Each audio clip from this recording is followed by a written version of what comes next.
Ẹ̀yin èèyàn ilé ìwò lẹ ṣe ṣé àlàáfíà ni wà ẹ káàbọ̀ sí Mashola Gist TV. Gist tèmi wọ́n ní Queen Naomi wọ́n ní ó bẹ̀rẹ̀ sí brag Mariam ó bẹ̀rẹ̀ sí brag sí Queen Naomi o pé ó ń sọ fún wọn pé ṣé wọ́n rí birthday sister wọn Aminat Anako doctor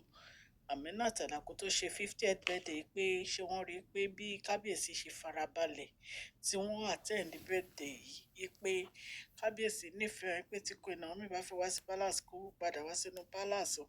pé kó má máa sọ pé kéèyàn kọ́ jáde fún un kéèyàn kọ́ kẹ́rù jáde. Ẹ jẹ́ ká jọ gbọ́ gist tèmi. Tó bá jẹ́ ìgbà àkọ́kọ́ ní tẹ́ ẹ darapọ̀ mọ́ Mashola Gist TV, mo kí yín káàbọ̀ sí orí gist tèmi. Ṣé àlàáfíà ní ẹwà gbogbo lè nǹkan? Orúkọ mi ni Mashola. Mo máa ń sọ Yorùbá lórí channel, mo máa ń sọ̀rọ̀ nípa celebrity gist, royal gist, politics àti gbogbo nǹkan tó ń ṣẹlẹ̀ ní agbègbè orílẹ̀-èdè bàbá wa ní ilẹ̀ Nàìjíríà. Ẹ̀yin èèyàn lè tẹ́ bá ti subscribe ẹ lọ subscribe so that tá bá ti post any gist ẹ máa rí òkè òkè lọ́lá yín á máa lọ́lá yóò ní lọ ìsàlẹ̀ láíláí. Gist tèmi ó ní nípa birthday ẹ̀gbọ́n Mariam Aminat Alako tí kábíyèsí lọ tó ṣe 50th birthday. Ẹ mọ̀ pé gbogbo wa náà la sọ pé kò yẹ kí kábíyèsí lọ táwọn èèyàn ń comment tí wọ́n ń sọ̀rọ̀ to the extent pé Dr. Elizabeth gan ni kò yẹ kí kábíyèsí lọ tí Mariam fi lọ attack Dr. Elizabeth tó fi lọ ń bá wọn jà wípé kí Dr. Elizabeth má dá sí ọ̀rọ̀ wọn mọ́. Ẹ̀yin èèyàn lé bí a ṣe sọ kábíyèsí ní right láti lọ síbi tó wù nítorí kábíyèsí ni wọn ọba ni wọn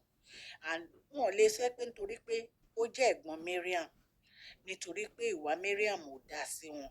kó wá jẹ́ pé gbogbo àwọn tó wá mọ Mariam rè wọn máa bá wọn jà. Aminat tó ṣe birthday kò ṣe kábíyèsí so ó dẹ̀ invite wọn personal ṣùgbọ́n wọ́n ní ìtorí ẹ̀ nítorí pé kábíyèsí wá attend birthday yìí wọ́n ní ṣe ni Mariam ń brag o tó ń ṣe tó gbé sórí tó bẹ̀rẹ̀ sí sọ̀rọ̀ sí Queen Naomi wípé birthday yìí ṣe Queen Naomi rí bó ṣe dùn sórí bí kábíyèsí ṣe dúró sẹ́gbẹ̀ẹ́ òun tó farabalẹ̀ pẹ̀lú òun wípé kábíyèsí nífẹ̀ẹ́ òun wọ́n ló bẹ̀rẹ̀ sí brag. Ẹ̀yin èèyàn lé ẹ jẹ́ ká jọ gbọ́ gbogbo gist yìí. Ó ní kí Queen Naomi má rò pé kábíyèsí máa send èèyàn kúrò nínú palace fún wọn o wípé kò lè ṣẹlẹ̀ láíláí wípé tí Queen Naomi bá fẹ́ padà wá sínú palace kí Queen Naomi padà wá sínú palace wípé kò sẹ́ni tó máa send èèyàn kankan jáde fún Queen Naomi. Ẹ̀yin èèyàn lé ẹ rí pé ọ̀rọ̀ burúkú ń wà lẹ́nu Mariam. Wọ́n nígbà tí Queen Naomi tó sọ gbogbo ọ̀rọ̀ tí Mariam sọ yìí tó sọ fún kábíyèsí wọ́n ní inú bí kábíyèsí gan-an wípé kábíyèsí ò lè hold ọ̀rọ̀ yẹn tán bínú wípé wọ́n bínú seriously pé kí ni ó ń ṣẹlẹ̀ ṣe mọ̀ pé kábíyèsí máa regret pé wọ́n lọ sí birthday yẹn báyìí. Kábíyèsí ò bá ti máa lọ sí birthday yẹn ni wọ́n máa rò wípé kí ló dé táwọn lọ sí birthday yìí and ṣẹlẹ̀ mọ́ pé Mariam ṣe máa ń ṣe all the time nìyẹn tó kábíyèsí bá ti attend nǹkan tó ní í ṣe pẹ̀lú Mariam máa ń fi kinní yẹn ó máa fi ń sọ̀rọ̀ sí Queen Naomi ni. Ẹ̀yin èèyàn lé wọ́n ní ìgbà tí kábíyèsí gbọ́ gbogbo bó ṣe ń brag pẹ̀lú pé àwọn lọ attend birthday ẹ̀gbọ́n ẹ̀ wọ́n nínú bí kábíyèsí gan-an wọ́n nínú bí kábíyèsí kan pé what the hell kí ló ń ṣe girl yìí gan-an kí ló dé tó ń behave báyìí wípé ṣé àwọn tó máa padà sí àtẹ̀yìn ni so attending the birthday ṣé wọ́n ló ń ṣe birthday ni ẹ̀gbọ́n ẹ̀ ló ń ṣe birthday kí ni tiẹ̀ táwọn bá attend ẹ̀ tí àwọn bá ń wo ìwé kò yẹ káwọn lọ anywhere ṣùgbọ́n àwọn ò lè ṣe bẹ́ẹ̀ nítorí pé ẹni tó ń ṣe birthday Aminat kò ṣe àwọn ó dẹ̀ ní respect fáwọn ẹ dẹ̀ mọ̀ pé bàbá big monarch ní kábíyèsí ọba tó ju ọba lọ ní kábíyèsí ò ń ṣe ọba tó yẹ pé wọ́n máa ṣe bó ṣe wù wọ́n no decision wọn máa ń lágbára tó bá take decision tó lágbára náà máa ń take so Mariam gbogbo èyí tó ń ṣe tó ń halẹ̀ birthday ẹ̀gbọ́n ẹ ṣe Queen Naomi rí bó ṣe rí kinní kan big girls ṣé orí gbogbo yẹn bullshit ni bullshit ni gbogbo yẹn. Queen Naomi ò lè sọ̀rọ̀ ṣùgbọ́n bàbá tá à ń sọ̀rọ̀ fún wọn láwa ń bí wípé ẹ̀gbọ́n ẹ̀ ṣe birthday kò ń ṣe nǹkan tó jẹ́ bàbàrà, kò ń ṣe nǹkan tí ó jẹ́ bàbàrà wípé ẹ̀gbọ́n ẹ̀ ṣe birthday, wípé kábíyèsí dẹ̀ lọ kì í ṣètorí ẹ̀ ní kábíyèsí fi lọ, ká tún sọ fún ẹ so kó lọ wábi jókòó sí, kò ń ṣe ìtorí ẹni kábíyèsí fi lọ sí bẹ́ẹ̀dì ẹ̀gbọ́n ẹ̀, kábíyèsí lọ sí bẹ́ẹ̀dì ẹ̀gbọ́n ẹ̀, ẹ̀gbọ́n ẹ̀ ò ṣe anybody, ẹ̀gbọ́n ẹ̀ ò ṣe mí, mi ìdẹ́lé bú ẹ̀gbọ́n ẹ̀ kò ṣe mí, kò sí nǹkan tó ṣe,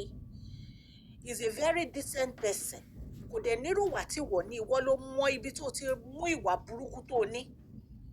ṣó ti yé ẹ Mariam, so kó stay away from Queen Naomi kó dákẹ́ because ẹni tó ṣe bẹ́ẹ̀dì tó wá invite kábíyèsí, kábíyèsí mọ̀ wípé ìwà àti ẹ̀ ní irú ìwà kan náà, ìwà yín yàtọ̀, a rí ọmọ ìyá méjì tó jẹ́ pé ìwà àwọn máa ń yàtọ̀, ìwà wọn wò bára mu, ìwà tí wọ́n ní ẹgbẹ́ ò ní irú ìwà yẹn, nítorí ẹ̀ ní kábíyèsí fi lọ, kì í ṣe torí ẹ̀ ní kábíyèsí fi lọ, so má brag kankan kó wábi kan kó gbogbo ètò ń sọ pé Queen Naomi kábíyèsí kàn ń tan Queen Naomi ni, ìwọ náà mọ̀ pé kábíyèsí ò tan Queen Naomi, kábíyèsí nífẹ̀ẹ́ Queen Naomi, wọ́n dẹ̀ ti sọ fún yín ẹ máa kẹ́rù yín nu palace yẹn ẹ ní choice, ẹ ní choice, kábíyèsí ti ban yín for 1 month ní kábíyèsí fi ban yín ẹ ní rí kábíyèsí nítorí pé disrespect kábíyèsí, kábíyèsí ni kábíyèsí, ẹ ń ṣe kábíyèsí, àyàlẹ̀ jẹ́ ibi tí ọkọ bá dẹ̀ fẹ́ kẹ́ ẹ dúró sí lẹ máa dúró sí, ẹ lè kọjá abẹ̀ nítorí pé wọ́n sanwó orí yín, tí ẹ bá ti mọ̀ pé ẹ fẹ́ gbọ́ràn sí wọn lẹ́nu ẹ máa gbálé bàbá yín lọ ni, nítorí pé ọkọ ló lórí aya, ibi tí ọkọ bá fẹ́ ìyàwó sí ló fẹ́ kí ìyàwó ẹ̀ wà, tí ẹ̀yin olórí la rírí ìyẹn lẹ máa sọ pé ẹ ní kò nu palace lẹ máa rìtáyà sí, ṣé princess ni ẹni tó fi sọ pé ó fẹ́ rìtáyà sínú palace, are you a princess? Àwọn tó jẹ́ princess gan wọn láwọn fẹ́ rìtáyà sínú palace, wọ́n gbadé ọkọ wọn lọ, what a hell, tí ẹ la máa gbọ́ rí òun fẹ́ rìtáyà sínú palace, ìyẹn olórí Rónkẹ́ náà òun fẹ́ rìtáyà sínú palace, anyway sórí ètò ń brag yẹn wípé kábíyèsí love kábíyèsí kí ẹ ń pẹ́ a rí love yẹn gan ni,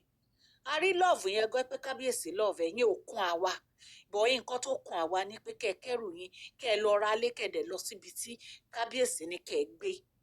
kẹ́ ẹ fi kábíyèsí sílẹ̀ kẹ́ jẹ́ kó ní rest of mind àti Queen Naomi, ọlọ́run elédùmarè á wà pẹ̀lú kábíyèsí àti Queen Naomi, Queen Naomi ẹ má wọrí ntí yẹn máa gbádùn ara yín, God Almighty will be with you, gbogbo etí tó ń gbọ́ mi mo dúpẹ́ lọ́wọ́ yín o, elédùmarè á wà pẹ̀lú yín o, ẹ ṣé mo dúpẹ́, gbogbo bẹ́ẹ̀ ṣe ń share tẹ́ ń subscribe tẹ́ ń like channel mi, ọlọ́run á nífẹ̀ẹ́ yín náà ní agbára ọlọ́run, òkè òkè lọ́lá yín á máa lọ, ọlá yín ò ní lọ ìsàlẹ̀ láéláé. Please share this video, like and subscribe. God bless you all.